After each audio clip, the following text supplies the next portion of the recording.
Welcome to Sakshi non stop news. నేను కార్తీక్ అర్వా. నేను అనుశ్రీ. సొంత రాష్ట్రాన్ని తాకట్టు పెట్టిన చంద్రబాబు చరిత్రహీనుడిగా మిగిలిపోతారంటూ తీవ్ర స్థాయిలో ధ్వజమెత్తారు వైఎస్ఆర్సీపీ అధినేత వైఎస్ జగన్మోహన్ రెడ్డి. రాయలసీమ లిఫ్ట్ ఇరిగేషన్ పై చంద్రబాబు దుష్ప్రచారం చేస్తున్నారని, ఆయనది ఒక విలన్ క్యారెక్టర్ అంటూ మండిపడ్డారు.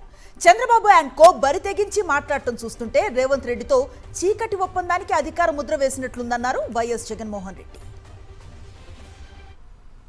ఆ కుర్చీలో చంద్రబాబు నాయుడు గారు ముఖ్యమంత్రిగా కొనసాగుతూ తన సొంత రాష్ట్రాన్ని ఏ రకంగా తాకట్టు పెట్టాడు, రాష్ట్ర ప్రజలను తన స్వార్థం కోసం ఏ రకంగా తాకట్టు పెడతా ఉన్నాడు అన్నదానికి రేవంత్ రెడ్డి స్టేట్మెంట్లు సాక్ష్యాలు. నిజంగా బహుశా భారతదేశ చరిత్రలో ఇలాంటి చరిత్రహీనుడు బహుశా ఎవరు ఉండకపోయి ఉండొచ్చు.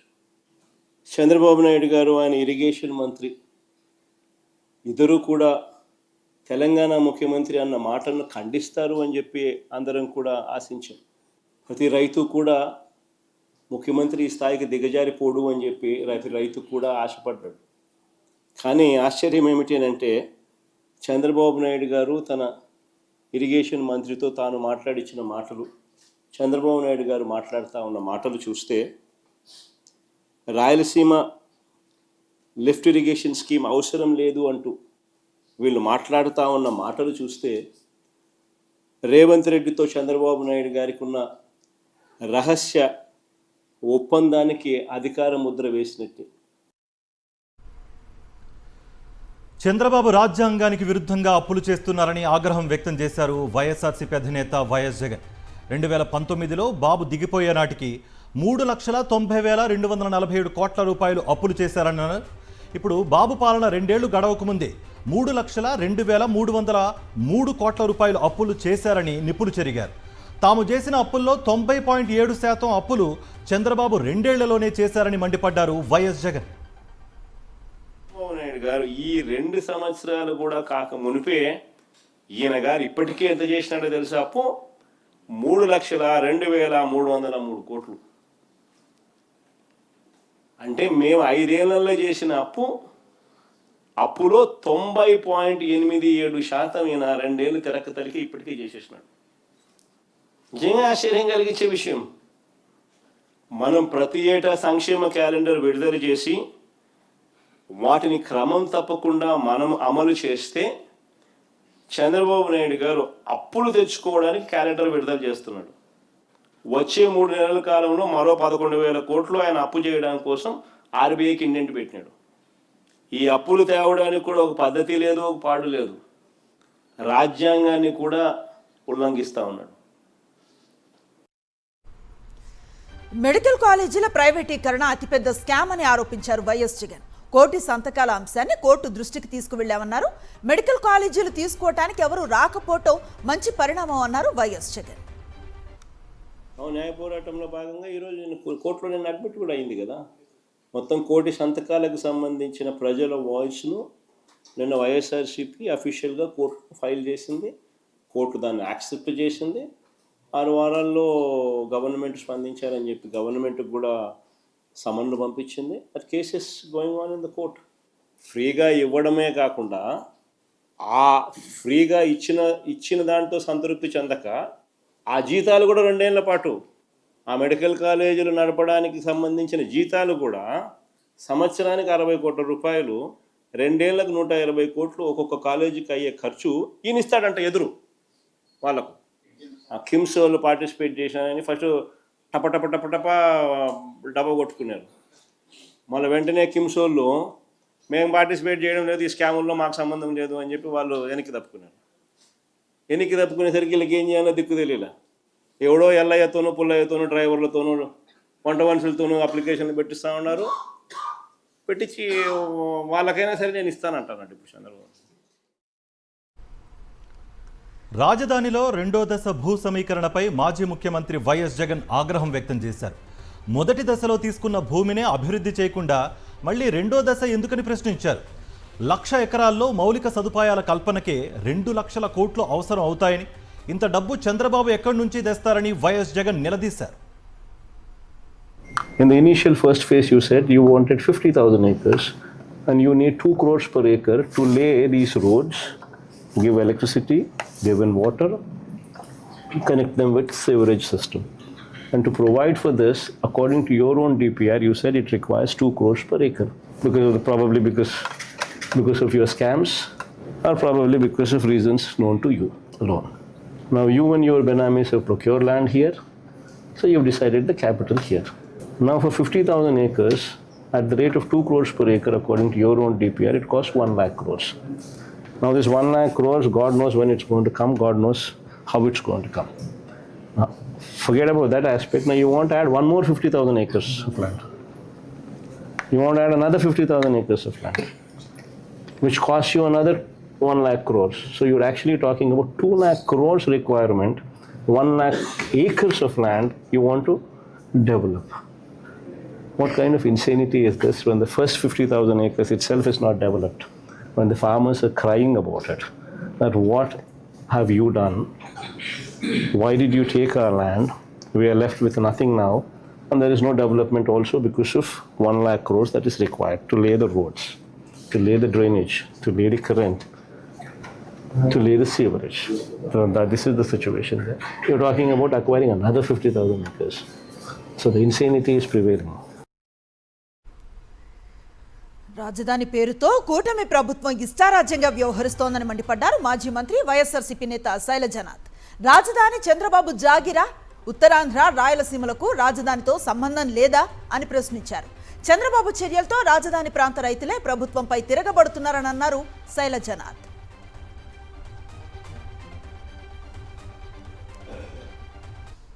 మాట్లాడితే రాజధాని గురించి మాట్లాడితే అదేదో నేరం చేసినట్లు, మాట్లాడకూడదు అన్నట్లు ఏమనుకుంటున్నారు? రాజధాని అది మీ జాగీరు కాదు, మీ జాగీర్దారీ పద్ధతులు మాకు ఇక్కడ లేవు. ఇక్కడ ఆంధ్రప్రదేశ్ రాష్ట్రానికి సంబంధించిన రాజధాని అయితే మాతో మాట్లాడాలి, జలంతో మాట్లాడాలి. ఎక్కడ అనువుగా ఉంటే అక్కడ కట్టాలి. కానీ మీకు అనువుగా ఉన్న ప్రాంతంలో, రియల్ ఎస్టేట్ వ్యాపారంలాగా చేసుకునే ప్రాంతంలో మీరు కడతామంటే మేము చూస్తూ ఊరికే ఉండాలా? అడగకూడదా? దాదాపు మీరు ఎకరా డెవలప్మెంట్కే 2 కోట్ల రూపాయలని ప్రవేశపెట్టారేమి చంద్రబాబు నాయుడు గారు? ఒక ఎకరా డెవలప్మెంట్కి 2 కోట్లు, 50,000కి 1,00,000 కోట్లు, మరి ఇంకొక 50,000కి ఇంకో 1,00,000 కోట్లు, దాదాపు 2 లక్షల కోట్ల రూపాయలు ఎవరివి? ఎవరి సొమ్మది? ఈ రాష్ట్ర ప్రజలది, మీది కాదు. మంత్రి లోకేష్ పై ఫైర్ అయ్యారు జై భీమ్ భారత్ పార్టీ వ్యవస్థాపక అధ్యక్షుడు జడ శ్రవణ్ కుమార్. పప్పు బెల్లాల మాదిరిగా 60,000 ఎకరాలు పంచేసి 6 లక్షల కోట్లు దోచేసుకుని విదేశాల్లో డబ్బులు దాచిపెట్టుకుంటున్నారని ఆగ్రహం వ్యక్తం చేశారు. ఊరు పేరు లేని కంపెనీలకు భూములు ఎలా కేటాయిస్తారని ప్రశ్నించారు. ప్రజలు ఇచ్చిన అధికారాన్ని పద్ధతిగా ఉపయోగించాలి గాని ఇష్టం వచ్చినట్లు వ్యవహరిస్తే ఊరుకునేదే లేదని జడ శ్రవణ్ కుమార్ హెచ్చరించారు. ప్రజలకు సంబంధించిన ఆస్తి అంటే ఏమనుకుంటున్నారు మీరు? పప్పు బెల్లాల్లాగా 60,000 ఎకరాలు పంచిపడేసి 6 లక్షల కోట్ల రూపాయలు దోచుకొని విదేశాలకి వెళ్ళిపోయి డబ్బులు దాచిపెట్టుకుంటున్నారే. రాష్ట్రంలో ప్రజాధనం మీద ప్రజలకు అధికారం ఉండదా? ప్రజల తరపున మాట్లాడే మాలాంటి వాళ్ళకి అధికారం ఉండదా? ఒక విలేకరు ఒక ప్రశ్న అడిగితే మీరేం చెప్పాలి? లేదమ్మా, కంపెనీల కోసం మేము ఇస్తున్నాము, మేము ఒకవేళ అయితే లీగల్గా నా ఇష్టం నేను ఇస్తా. ఆ అధికారం కష్టం కాదు సార్. నువ్వెవడోసారి ఇవ్వటానికి 18 నెలల కిస్క నువ్వెవడో కోన్కిస్కా గొట్టాం, 3 సంవత్సరాల తర్వాత నువ్వెవరో ఇంకా కోన్కిస్కా గొట్టాం. ఎవడకూడదు. ఈ షార్ట్ టెన్యూర్లో నీకు ఇచ్చినటువంటి అధికారాన్ని పద్ధతిగా వాడాలి. You are not owner of the public property, you are only a trustee of a public property. Please mind it. Sankranti పండుగ వేళ మద్యం ప్రియులకు కూటమి సర్కార్ షాక్ ఇచ్చింది. మద్యం ధరల పెంపునకు కేబినెట్ ఆమోదం తెలిపింది. బాటిల్పై 10 రూపాయల మేర పెంచాలని నిర్ణయం తీసుకున్నారు. ఇలా ఏడాదికి 1,391 కోట్లు మందు బాబులపై బాధాలని డిసైడ్ అయింది కూటమి ప్రభుత్వం. ఎన్నికల్లో మద్యం ధరలు తగ్గిస్తామని హామీ ఇచ్చిన చంద్రబాబు గద్దెనెక్కిన తర్వాత మద్యం ధరలను పెంచేశారు. తాజా నిర్ణయంతో 70% మద్యం బాటిళ్లపై ధరలు పెరగనున్నాయి.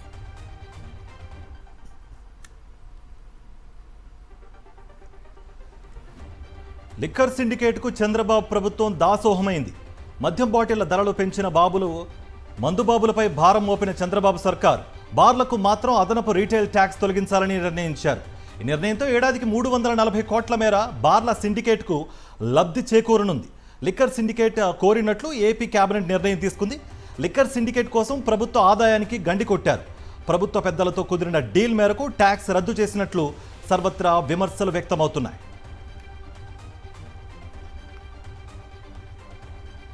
తన కేబినెట్లోని మంత్రుల తీరుపై ముఖ్యమంత్రి చంద్రబాబు సీరియస్ అయ్యారు. మంత్రులెవ్వరూ ఏ పని చేయటం లేదని ఆయన అసహనాన్ని వ్యక్తం చేశారు. నెలకు 2-3 సార్లు పార్టీ ఆఫీస్కు రావాల్సి వస్తోందని, అయినా వినతులు మాత్రం తగ్గటం లేదని చంద్రబాబు ఆగ్రహాన్ని వ్యక్తం చేశారు. పార్టీ కోసం 5 ఏళ్లు కష్టపడ్డ వారి వివరాలు ఇవ్వటం లేదని, పార్లమెంట్ కమిటీలు కూడా తానే పూర్తి చేశానంటే ఇక జిల్లా మంత్రుల పనితీరు ఏంటో అర్థమవుతోందన్నారు. మంత్రుల పనితీరు మార్చుకోవాలని సీఎం చంద్రబాబు సూచించారు. ఉపాధి హామీ రద్దు చేస్తే మళ్లీ వలసలు ప్రారంభమవుతాయన్నారు సీఎం రేవంత్.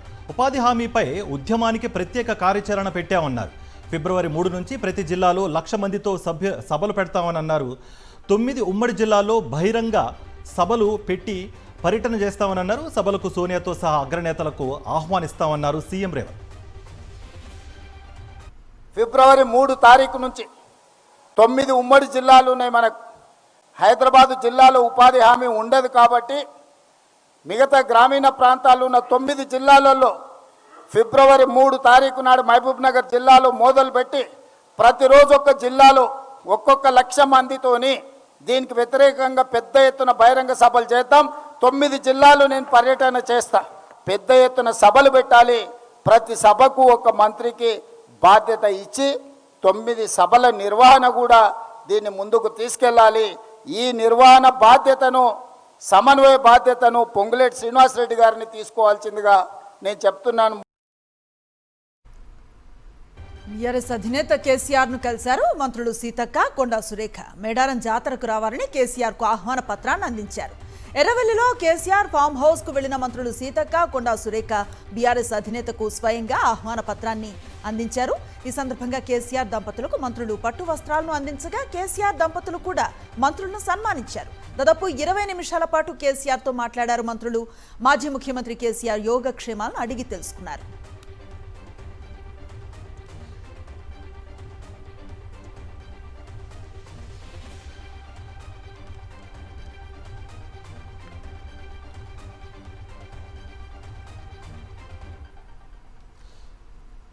అలాగే మేడారం జాతర పనులపై కేసీఆర్ ఆరా తీశారు. జాతర పనులు ఎంతవరకు వచ్చాయని మంత్రులు సీతక్క, కొండా సురేఖను అడిగారు. పనులు చివరి దశకు వచ్చాయని మంత్రులు కేసీఆర్కు తెలిపారు.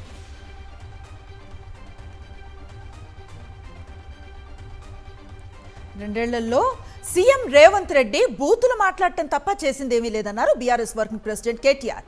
శేరిలింగంపల్లికి చెందిన పలువురు ఇతర పార్టీ కార్యకర్తలు బీఆర్ఎస్లో చేరిన సందర్భంగా వారికి కేటీఆర్ కండువా కప్పి ఆహ్వానించారు. 4,000 పింఛన్ ఇస్తామని చెప్పి కాంగ్రెస్ ప్రభుత్వం మోసం చేసిందన్నారు కేటీఆర్. తులం బంగారం ఇచ్చుడు దేవుడెరుగు, ఉన్న పుస్తల తాళ్లు ఎత్తుకెళ్లారని విమర్శించారు. రియల్ ఎస్టేట్ ను పడుకోబెట్టి రంగారెడ్డి జిల్లాను రేవంత్ రెడ్డి తొక్కుతున్నారని దుయ్యబట్టారు కేటీఆర్. ఒక్క మాట ఆలోచన చేయండి. 2 ఏళ్లలో ఈ కాంగ్రెస్ ప్రభుత్వం వచ్చినాక గరీబోళ్ళకి ఏమైనా మంచి చేసిండ్రా, ఏమైనా సాయం చేసిండ్రా ఆలోచన చేయండి. కేసీఆర్ 2,000 ఇస్తే 4,000 ఇస్తా అన్నాడు. పెన్షన్ వచ్చిందా?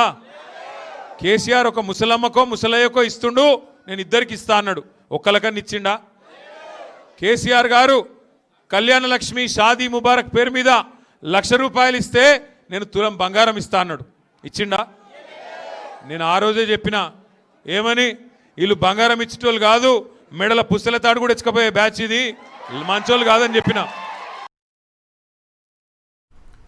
తెలంగాణలో మున్సిపల్ ఎన్నికలకు రంగం సిద్ధమవుతోంది. రాజకీయ పార్టీలతో స్టేట్ ఎలక్షన్ కమిషన్ సమావేశమైంది. స్థానిక సంస్థల ఎన్నికల ఏర్పాట్లపై చర్చిస్తోంది. ఎన్నికల నిర్వహణ, తుది ఓటర్ల జాబితా విడుదలపై పార్టీల సలహాలు తీసుకోనుంది స్టేట్ ఎలక్షన్ కమిషన్. రాష్ట్ర వ్యాప్తంగా మున్సిపల్ ఎన్నికల నిర్వహణపై కసరత్తు చేస్తున్న ఎస్సీసీ ఓటర్ డ్రాఫ్ట్ పోలింగ్ స్టేషన్ల జాబితాపై ఇప్పటికే జిల్లా అధికారులకు సూచన చేసింది.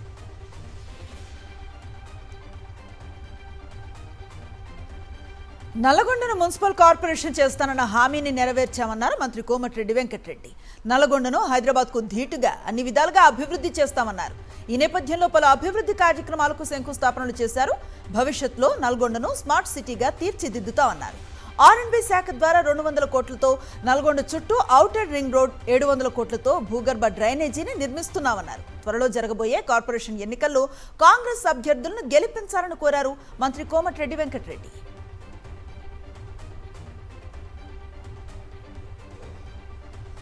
హైదరాబాద్ గాంధీ భవన్లో మీనాక్షి నటరాజన్తో భేటీ అయ్యారు పాలకుర్తి కాంగ్రెస్ అసమ్మతి వర్గ నేతలు. స్థానిక సంస్థల ఎన్నికల్లో మేజర్ గ్రామ పంచాయతీలను కాంగ్రెస్ పార్టీ కోల్పోయి ఎమ్మెల్యే యశస్విని రెడ్డి, ఝాన్సీ రెడ్డి సొంత ఊర్లలో విజయం సాధించడంతో పాలకుర్తి కాంగ్రెస్లో వర్గ విభేదాలు మొదలయ్యాయి. చాలా కాలంగా ఝాన్సీ రెడ్డి అసంతృప్తి నేతల మధ్య కోల్డ్ వార్ నడుస్తోంది. ఈ నేపథ్యంలో వాస్తవాలను మీనాక్షి నటరాజన్కు వివరించారు కాంగ్రెస్ అసమ్మతి వర్గ నేతలు.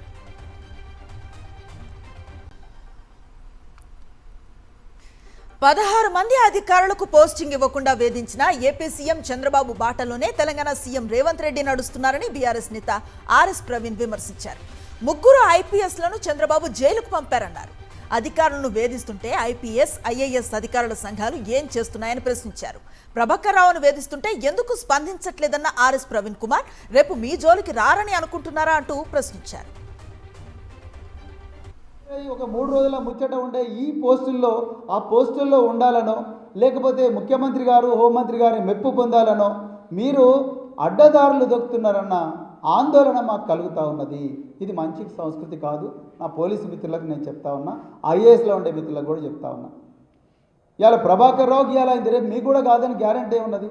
రేవంత్ రెడ్డి గారి గురువు గారు ఉన్నారు చంద్రబాబు నాయుడు గారు, 16 మంది ఆఫీసర్లను పోస్టింగ్ లేకుండా ఘోరంగా అవమానించిండు. 6 నెలల పాటు 3 జైలుకు పంపించిండు. అధికారం ఇచ్చిందే దోచుకోవడానికి అన్నట్లుగా రెచ్చిపోతున్నారు కూటమి నేతలు. నెల్లూరు జిల్లా కావలి ఎమ్మెల్యే కృష్ణారెడ్డి అనుచరుడు గ్రావెల్ మాఫియా దందా బట్టబయలైంది. మండలంలోని ఆర్సీపాలెం గ్రామంలో పగటిపూటే జేసీబీలు పెట్టి టిప్పర్లతో గ్రావెల్ తరలిస్తున్నారు. గ్రామ రైతులు వ్యతిరేకిస్తున్నా సరే వారిని బెదిరించి రైతుల పొలాల్లో సైతం తవ్వకాలు జరుపుతున్నట్లు వీడియోలు సోషల్ మీడియాలో వైరల్ అవుతున్నాయి. పరిమితికి మించి లోడ్తో వెళుతున్న టిప్పర్లు రోడ్లపై భయానక వాతావరణాన్ని సృష్టిస్తున్నారని గ్రామస్తులు ఆందోళన వ్యక్తం చేస్తున్నారు. అవినీతి నిరోధక చట్టం కేసులపై సుప్రీంకోర్టు సంచలన తీర్పును వెలువరించింది. కీలక ఆదేశాలు జారీ చేసింది. ఆ కేసులపై దర్యాప్తు జరగాల్సిందేనని, నమోదైన ఎఫ్ఐఆర్లు కొట్టేయటం కుదరదని తేల్చి చెప్పింది. AP ACB central investigation unit నమోదు చేసిన ఎఫ్ఐఆర్లను రద్దు చేస్తూ హైకోర్టు ఇచ్చిన తీర్పును కొట్టేసింది సుప్రీంకోర్టు. అన్ని ఎఫ్ఐఆర్లపై దర్యాప్తు చేయాలని ఆదేశించింది. ఈ ఎఫ్ఐఆర్లపై 6 నెలల్లో తుది నివేదికను సమర్పించాలని, కేసుల్లో ప్రతివాదులను అరెస్టు చేయొద్దని ఆదేశాలు జారీ చేసింది సుప్రీంకోర్టు.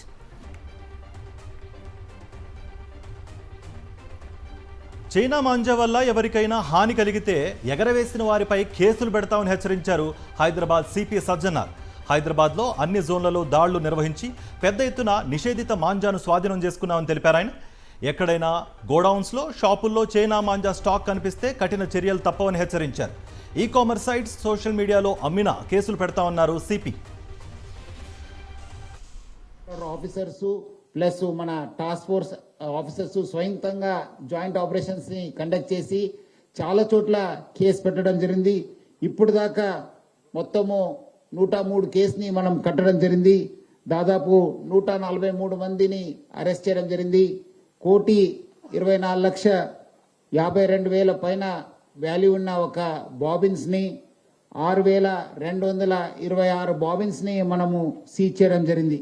సో దీని విలువ దాదాపు 1,24,52,000. సో దీనివల్ల కూడా మనము చాలా మందిని దాదాపు 140 మందిని అరెస్ట్ చేయడం జరిగింది. హైదరాబాద్లో సంక్రాంతి సందడి మొదలైంది. సొంతూళ్లకు వెళ్లే వారితో బస్టాండ్లు, రైల్వే స్టేషన్లు కిటకిటలాడుతున్నాయి. ఇటు ఎల్బీ నగర్ వద్ద పెరిగిన ప్రయాణికుల రద్దీ జనసందోహంగా కనిపిస్తోంది. బస్సులన్నీ ఫుల్ అవుతున్నాయి. ఇదే అదనుగా క్యాబ్లు దోపిడీకి తెగబడుతున్నాయి.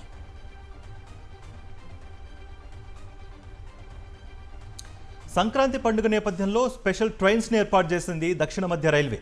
ఏపీకి 120కి పైగా ప్రత్యేక ట్రైన్ సర్వీసులను కేటాయించింది. ఈ రైళ్లలో అప్పుడే బుకింగ్స్ కూడా మొదలైపోయాయి. జనరల్ బోగీలకు కూడా రిజర్వేషన్ సౌకర్యం కల్పించింది. ట్రైన్స్లో భారీగా వెయిటింగ్ లిస్ట్ దర్శనమిస్తోంది. సికింద్రాబాద్తో పాటు చల్లపల్లి నుంచి కొన్ని ఎక్స్ప్రెస్ ట్రైన్స్ను కూడా నడపనుంది దక్షిణ మధ్య రైల్వే.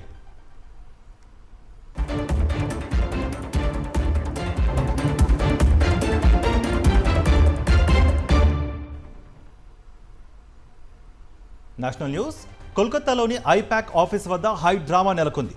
సాల్ట్ లేక్లోని ఐపాక్ కార్యాలయంలో ఈడీ సోదాలు జరుగుతుండగా పశ్చిమ బెంగాల్ సీఎం మమతా బెనర్జీ నేరుగా అక్కడికి చేరుకున్నారు. ఇన్ఫినిటీ మాల్ వెనుక గేట్ నుంచి లోపలికి వెళ్లారామె. అసెంబ్లీ తనిఖీలు చేసిన ఈడీ పెద్ద ఎత్తున డాక్యుమెంట్లు సీజ్ చేసింది. ఇంతలో మమతా బెనర్జీ ఎంటర్ కావడం హైటెన్షన్కు దారితీసింది. ఈడీ విధులను దీదీ అడ్డుకుంటున్నారని బీజేపీ విమర్శలు గుప్పించింది. ఐపాక్ ఆఫీస్లో ఈడీ సోదాలపై తీవ్రస్థాయిలో మండిపడ్డారు బెంగాల్ ముఖ్యమంత్రి మమతా బెనర్జీ. కేంద్ర హోంమంత్రి అమిత్ షాపై విరుచుకుపడ్డారు. తృణమూల్ అభ్యర్థుల జాబితాను తొలగించేందుకు కుట్ర చేశారంటూ అమిత్ షాపై ధ్వజమెత్తారు Didi.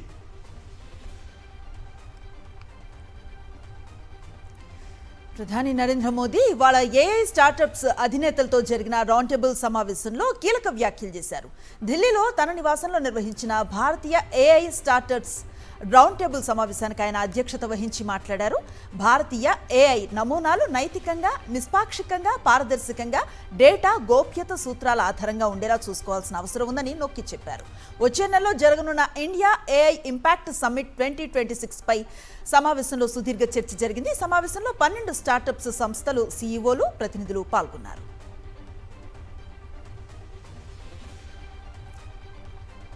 National shooting coach Ankush భరద్వాజ్పై సస్పెన్షన్ వేటు పడింది. ఫరీదాబాద్లోని ఓ హోటల్లో 17 ఏళ్ల జాతీయ స్థాయి మహిళా షూటర్పై లైంగిక దాడికి పాల్పడ్డట్టుగా ఆరోపణలు రావడంతో అతడిపై హర్యానా పోలీసులు కేసులు నమోదు చేశారు. బాధిత మహిళా షూటర్ కుటుంబీకులు ఇచ్చిన ఫిర్యాదు మేరకు ఈ చర్యలు తీసుకున్నారు.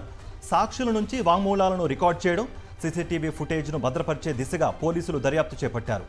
ఎఫ్ఐఆర్ ప్రకారం ఢిల్లీలోని డాక్టర్ కన్నీ సింగ్ షూటింగ్ రేంజ్లో ఈ జాతీయ స్థాయి షూటింగ్ పోటీల సందర్భంగా మహిళా షూటర్పై ఈ లైంగిక దాడి జరిగింది. ఢిల్లీ పాత బస్తీలోని టర్క్మన్ గేట్ ప్రాంతంలో కూల్చివేతలు వరుసగా రెండో రోజు కొనసాగాయి. ఇవాళ భారీ బందోబస్తు మధ్య అక్రమ నిర్మాణాలను కూల్చేశారు ఎంసీడీ అధికారులు. నిన్న ఉద్రిక్త పరిస్థితులు ఏర్పడటంతో ఇవాళ పరిసర ప్రాంతాల్లో పోలీసులు భారీగా మోహరించారు. అటువైపు ఎవరిని రానివ్వటం లేదు. మంగళవారం అర్ధరాత్రి నుంచి కూల్చివేతలు మొదలయ్యాయి. కూల్చివేతల సందర్భంగా తీవ్ర ఉద్రిక్తత ఏర్పడింది. దీంతో అప్రమత్తమైన అధికారులు ఇవాళ మరింత మంది బలగాలను మోహరించి కూల్చివేతలను కొనసాగించారు.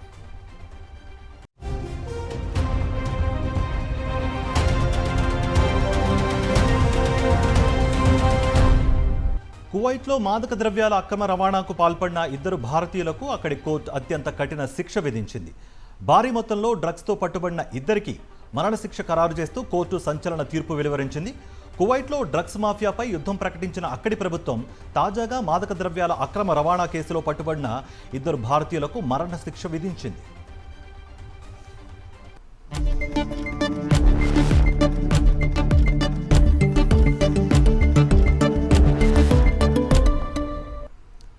Business news.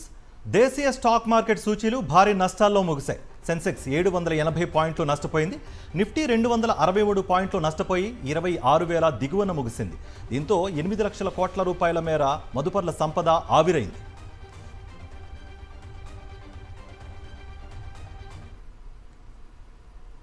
గత 3 రోజులుగా పెరుగుతూ వచ్చిన బంగారం, వెండి ధరలు ఇవాళ తగ్గాయి. వెండి ధర భారీగా తగ్గింది. కిలో వెండిపై ఏకంగా 5,000 రూపాయలు తగ్గింది. దీంతో గత 3 రోజులుగా భారీగా పెరుగుతున్న వెండి ధరలకు బ్రేక్ పడ్డట్లయింది. అలాగే పసిడి ధర కూడా స్వల్పంగా తగ్గింది. ప్రస్తుతం 10 గ్రాములు 22 క్యారెట్ల బంగారం ధర 1,26,500 రూపాయలు కాగా 24 క్యారెట్ల గోల్డ్ రేట్ 1,38,000 రూపాయలుగా ఉంది.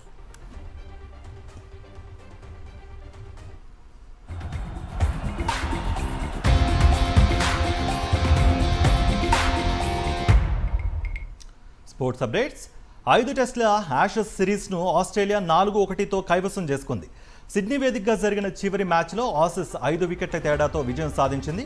రెండో ఇన్నింగ్స్లో 8 వికెట్లు కోల్పోయి 302 పరుగులతో 5వ రోజు ఆట కొనసాగించిన ఇంగ్లాండ్ 342 పరుగులకు ఆలౌట్ అయింది. ఈ క్రమంలో ఇంగ్లాండ్ జట్టు నిర్దేశించిన 160 రన్స్ టార్గెట్ను ఆస్ట్రేలియా 5 వికెట్లు కోల్పోయి ఛేదించింది. సిరీస్లో 4 మ్యాచ్లు ఆడి 26 వికెట్లు పడగొట్టిన Aussie pacer Mitchell Starc player of the సిరీస్గా ఎంపికయ్యాడు.